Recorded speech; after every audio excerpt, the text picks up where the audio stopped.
This is the very heart of the game trade right here, is these big patches of private land with lots of wildlife on it.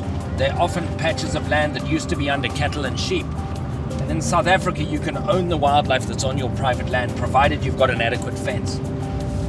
This property's got too much wildlife, and so it's the perfect source of a population of wildlife that will go to a place that's either got too little or that's been freshly rewilded or turned from cattle and livestock to wildlife.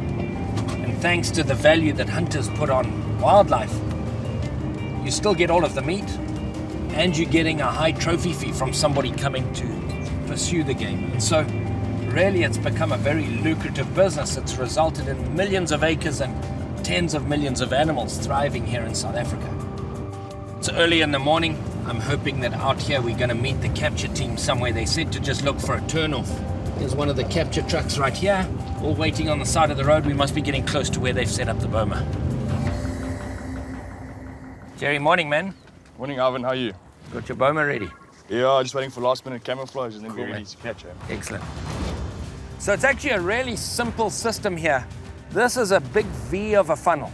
See how the V of the funnel comes in, and then you've got the trucks at the end. The idea is to get these animals to come into the open end of this funnel, and then people will run with curtains behind them. Show me how you've got it set up. So this is the mouth over here, yeah? Yeah, this is the mouth over here where the netting is. So over here we've got a few game trails that come into the boma on the middle. So there. this is where the curtain will be, which they draw across, right? Yeah, so this is the first curtain. It runs to the middle there. Second curtain on the far side, run from the other side to the pole. And then the last curtain right on the western side of the boma that closes it off. Cool, so where do you want me to be? Well, I'm gonna put you on a curtain. Okay, perfect. See how fast you can run. Well, now that the boma is all prepared, Jason's going to go up and see what he can find. There's several different species on quota here that they're trying to catch. The boma can take any kind of animal. It just depends what he finds out there. So he'll go up, he's in radio contact with the guys on the ground. He'll tell them what he's finding and we'll see what comes in.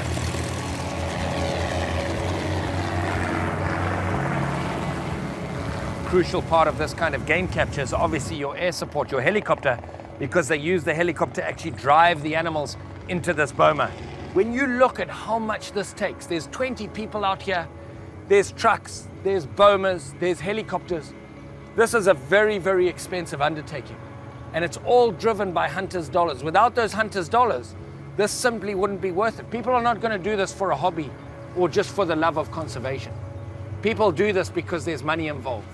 And it's the hunters' dollars that drive this entire operation. And it's an operation like this that represents the very core of how these areas are rewilded in South Africa.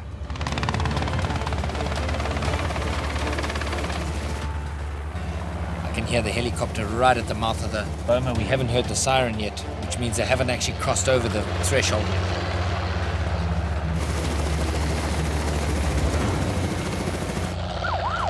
There's the siren, there's the siren.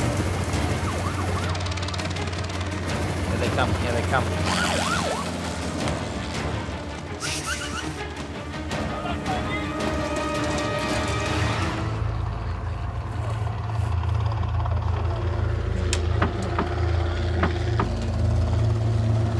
Hey, uyabona vula lo dolo lapha. Vula lapha bichana. Open this one a bit. Open this one. This one.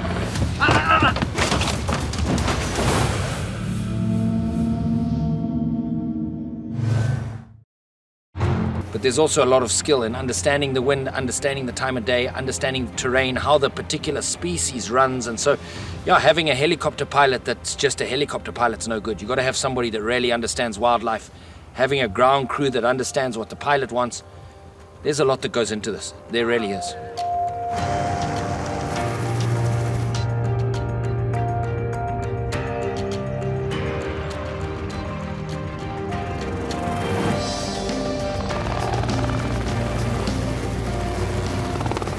So they've got another group of kudu at the mouth of the boma. Chopper's just getting ready to push them over the threshold.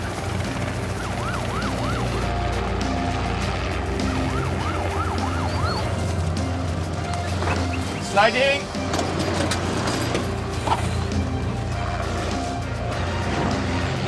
Here we go, got a herd of impala just come into the boma. Second gate closed.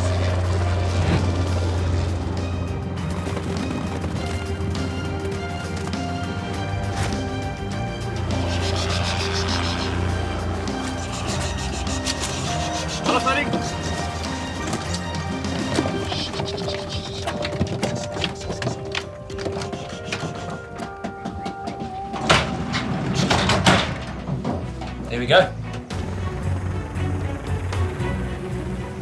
Yo, Jerry, that's some exciting stuff, eh? Yes, if you think that's exciting, Ivan, you want to see giraffe capture. That's tomorrow's priority. So you're going to do giraffe tomorrow? Yeah. What time should we get you? I think we should get up at skids up at about 7, so half past 6 we'll start, yeah. In Cool. the veld. We'll see you then. Honest. Thanks for letting us come and join. No, you. you're more than welcome, mate. Anytime. Well, that's 3 truckloads of wildlife headed off to another reserve. Then there were times today I wondered if it was all going to happen, and it sure did happen. And tomorrow's another day with an even bigger animal, catching giraffe by hand. Here we go, bumper, bumper, bumper. Got to get the antidote into it as fast as possible.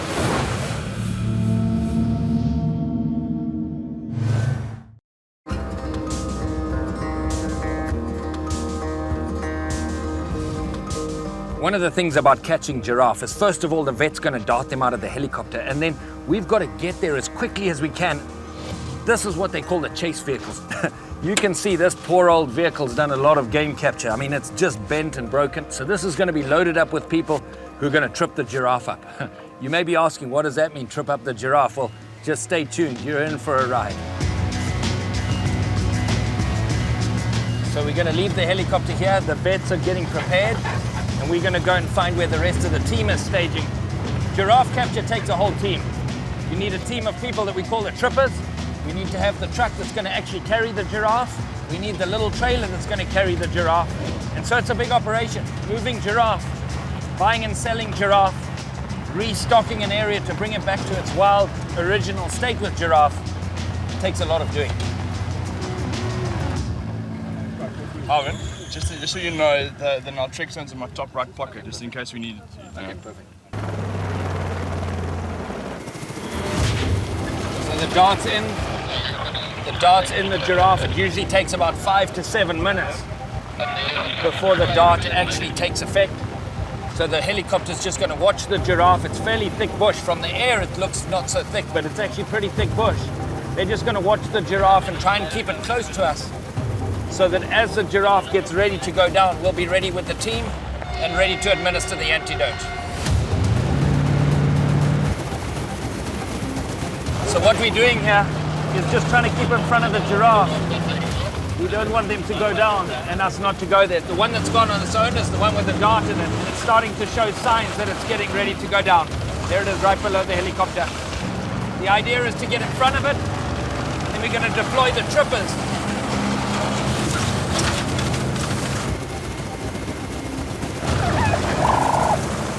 Here we go, bumper, bumper, bumper.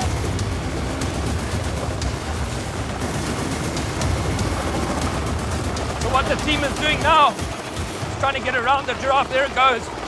Got to get the antidote into it as fast as possible.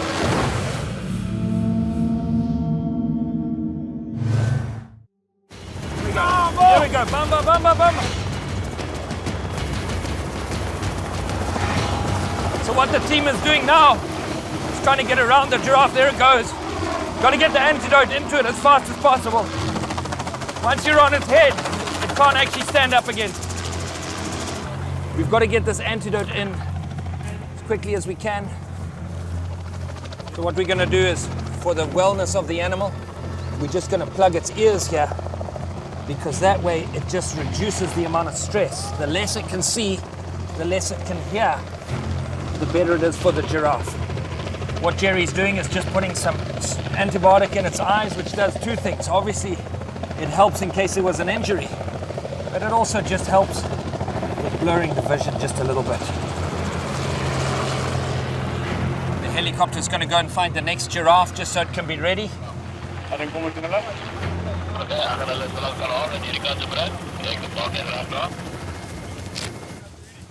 Yep, let's go.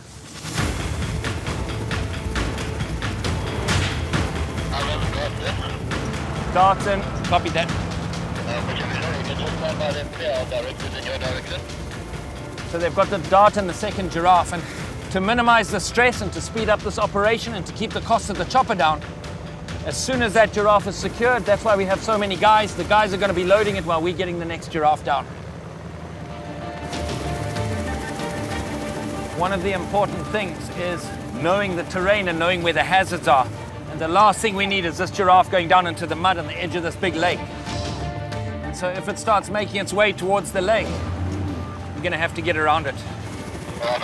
In between you and I know how to make the other visual. It's the one in the front, but I'm going to direct them to you guys there. Roger, we got it.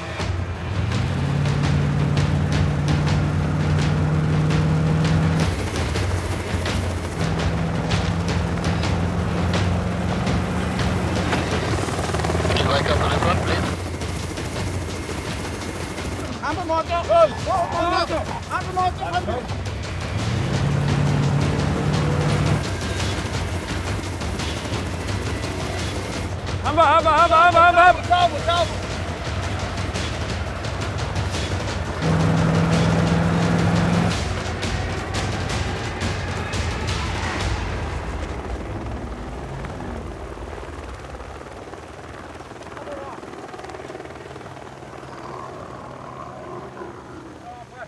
You can hear the breathing starting to get normal again. And once the breathing stabilizes, you know that the antidote is working. And you're kind of out of the danger zone at that point. We're going to move.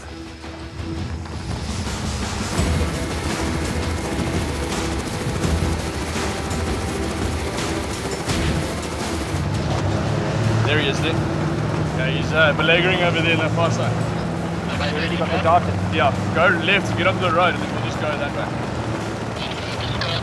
Around the thicket there, and then she'll meet me on the other side.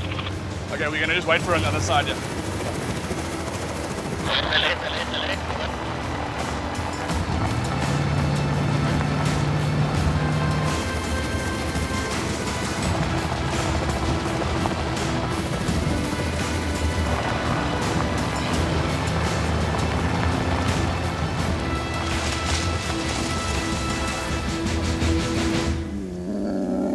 For anybody who thinks that giraffe don't make a noise, there it is right there. Okay, we've got the last darts in. All right, you ready? Yeah. Okay, we should go find this guy quickly. There. You see it?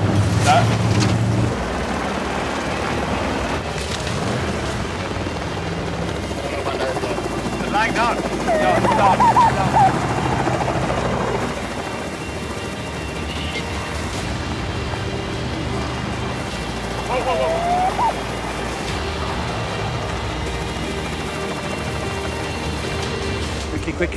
Quickly.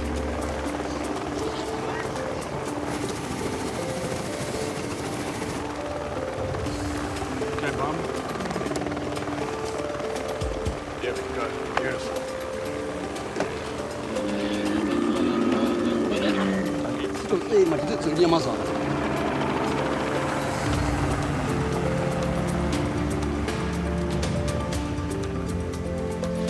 So what we're doing is just leading this giraffe out into the open here, where the truck can come.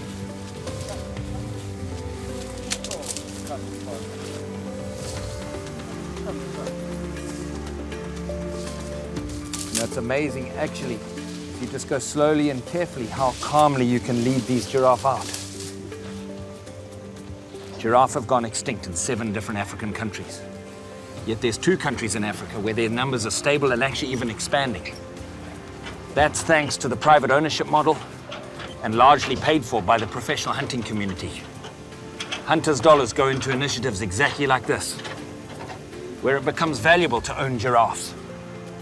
As a commodity, they're bought and sold, they're traded, and as a result of that, they're actually expanding. It's a model that's truly working, and as we load this giraffe into this trailer, this truly is conservation in motion. Right, so now we've got these last 2 in the trailer, kicking and bucking a little bit, but we're going to take these now and cross them over into that big truck where the other 4 that we've caught are already waiting.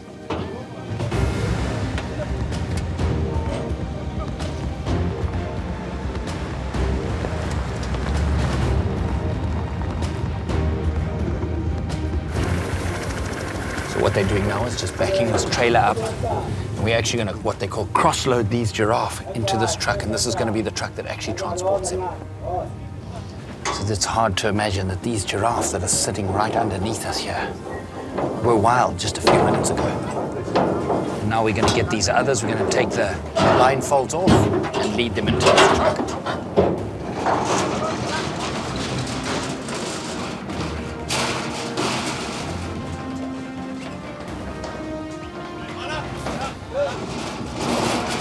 There we go. Successful operation.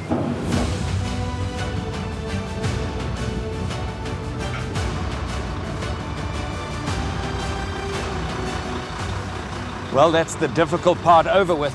And there they go to the new game ranch. And that right there is conservation in motion. That's hunters' dollars trickling hand to hand all the way down to the very front line of conservation. These people really are the heroes of conservation. They really are.